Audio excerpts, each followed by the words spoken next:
Diddibboo jalleela mirrigu keeyseera dhaggeeffadhu guurii gurraa fudhadhu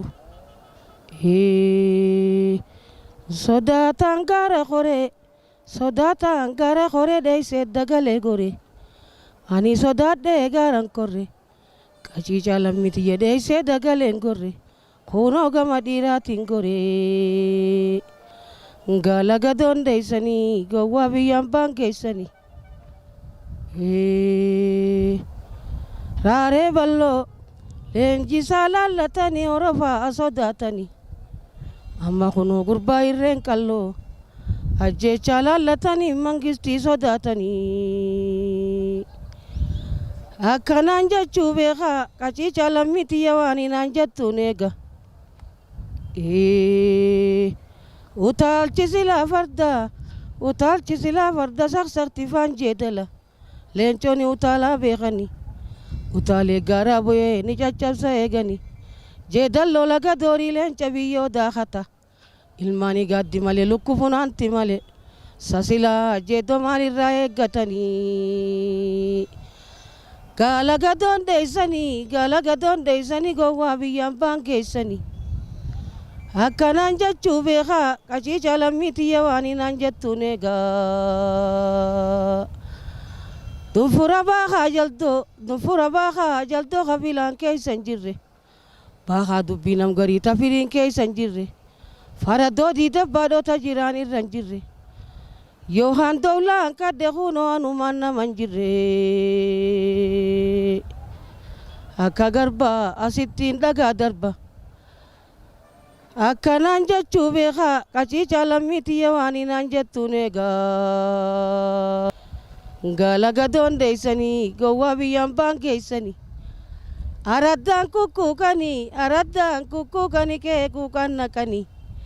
gosafiin kukkuukanii lammii kuukaan naqanii maraataattiin gowwanii biyya dabraaf dhabanii gowwaattiin geeyraranii nama jeesaaf dhabanii qeefii bareechanii kunoo biyyaan baadhaqanii akkanaan jechuu beekaa qaciica lammitiyya waan hinaan jettuun eega birbirsa kundee teetii waayniidhaan badaa miti karaa gooroo teetii safaraan badaa miti gowwaa umaan beeyne teetiin galata badaa miti ijaa wallaalaa miti birbirsa kundee teetii waayniidhaan badaa miti karaa gooroo teetiin safaraan badaa miti gowwaa umaan beeyne teetiin galata badaa miti ijaa wallaalaa miti galaga doondeeysanii gowwaa biyyaan baangeeysanii abboon fardanaa bite luugamaa warra jira hayyoon dooqanaa bitte morma dubraarra jira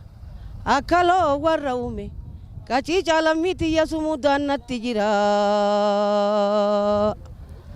akka garbaa asittiin dhagaa darba akkanaan jechuu beekaa qaciica lammitiyya waan hinaan jettuun eegaa hallayyaan kaarruu lafa gaarri honkoona lafa amma kunoo citaan dabbasaa lafa dhakaan dandacha lafa bishaan imimmaan lafa namnummaan hayyuu tuqe meekkamiin galee rafaa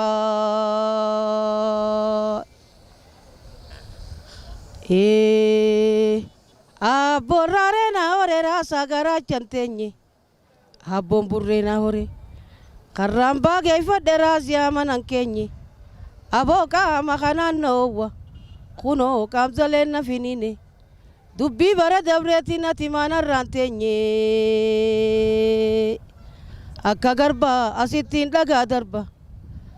akkanaan jechuu beekaa qaciica lammitiyya waan hinaan jettuun eegaa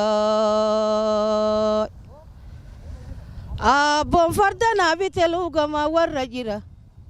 hayyoon dooqanaa bitte morma dubraarra jira akkaloo warra uume qaciica lammitiyya sumuudaan natti jira